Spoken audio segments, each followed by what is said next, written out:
What is going on, guys? Welcome back to the channel, or welcome if this is your first time here. My name is Al, and this is a place where we talk about fitness tech, wearables, apps, all that good stuff. But this is gonna be a different video.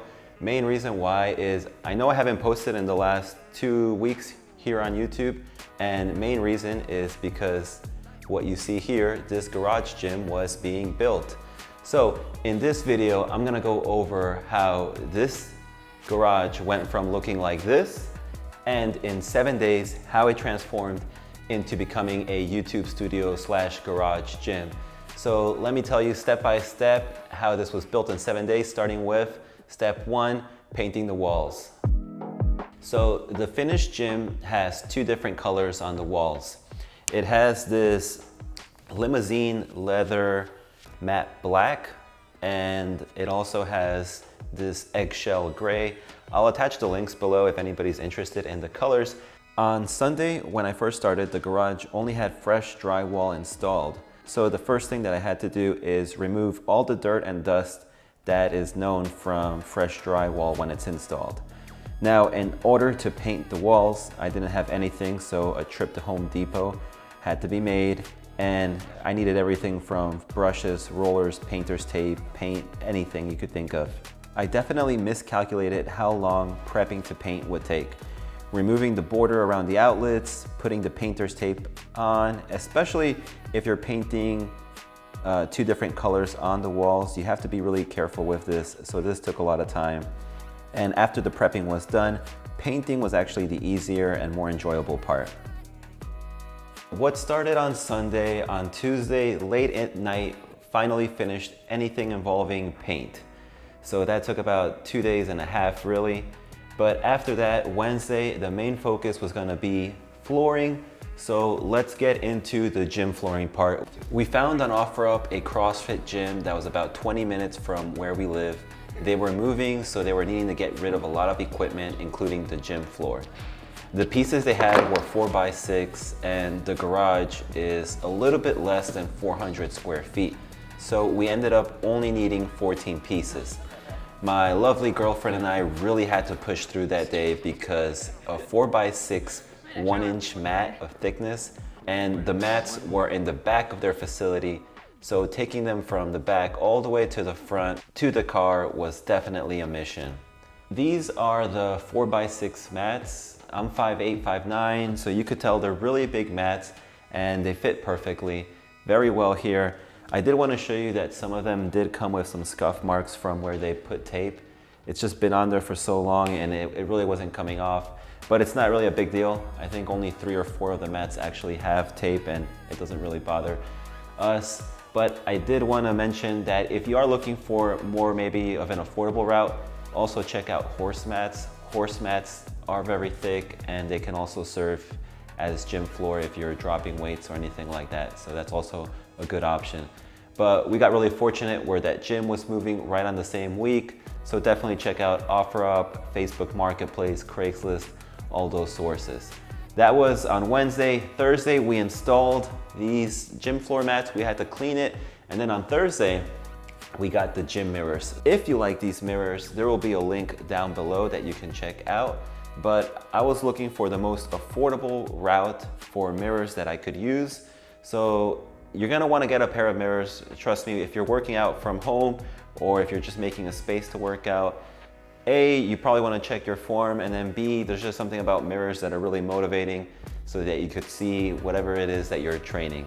But regardless, I had to make a trip back to the Home Depot. These mirrors can be found at Home Depot and they have different sizes. For me, they were right by the bathroom mirrors in my Home Depot. So I took 2 3x4 mirrors and also 1 J-hook mount. These were quite simple to install. Had to find where the stubs were on the walls. Then I drilled a hole every 16 inches to make sure that I was getting the next stub and not just drilling on drywall. 2 mirrors and everything you need to mount for $100. Minimal drilling required, and you don't need to put any tape or anything to stick on the wall because I didn't want to damage the paint job. Okay, so let me go over about how I'm lighting this garage. So when it comes to lighting, I only have 2 sockets. I have one right here and then one right by the entrance. And I wasn't looking at doing more electrical work because I have no experience in that. And second, I just was trying to keep it as affordable as possible. So these are the 2 most popular options that I found here on YouTube, and I ended up buying both. Let me tell you, this is the one that's installed right now, but I think this is the better option. And let me share with you why I didn't end up using it.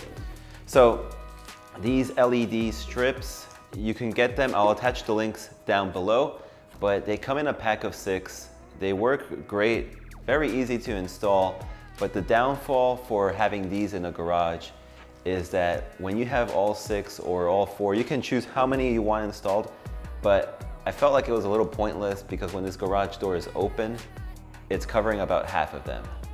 And on top of that, I didn't really want to drill more holes, even if it's on the ceiling. So I ended up still keeping these. You can probably notice that they're right by the squat rack, right behind the treadmill, and I also have another one right by the desk. Now, these, on the other hand, they just go right in the socket. It's 3 light panels in each socket, and it does a pretty good job in distributing the light. It's also great while you're working out. When you stand right underneath it, it just makes the shreds come out. You could just tell when I stand right here.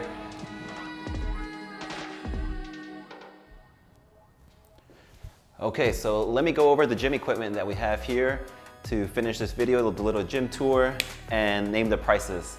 So let's start with the squat rack, the barbell, the bench, the weights. This was from my girlfriend. She got a sick deal on this for $125. These Olympic rings I've honestly had for about a decade, so I don't know how much I spent on them. The treadmill, gifted from my girlfriend's parents. There's no price on that. We went over the gym mirrors. The gym mirrors, everything was right about $100. Now let's talk about the other equipment I really haven't shown yet. I got a pair of parallel bars. These parallel bars are from the same place where I got the gym floor. So they were about $45 from OfferUp. And now I didn't even show these, but this is probably one of my favorite parts. I got the Bowflex 552 adjustable dumbbells. Now these go from 5 pounds to 52.5, and I've been using them for 3 or 4 days now. They work really great. I love them, especially for this minimalist space that we have and what we're going for.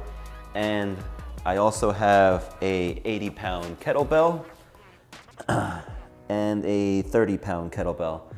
I got that during the beginning of the shutdowns. So let me go over the last part. I didn't show any of this in the video, but this is our little IKEA showroom. This was from OfferUp, $45. This storage cabinet, I think this is really meant for a bedroom, but it works and it fits great. This has a bunch of goodies, but I'm not gonna go over. This was $80. This was brand new from IKEA, and the trash can is from IKEA. But that pretty much sums it up. This was kind of a little bit different from what we're used to.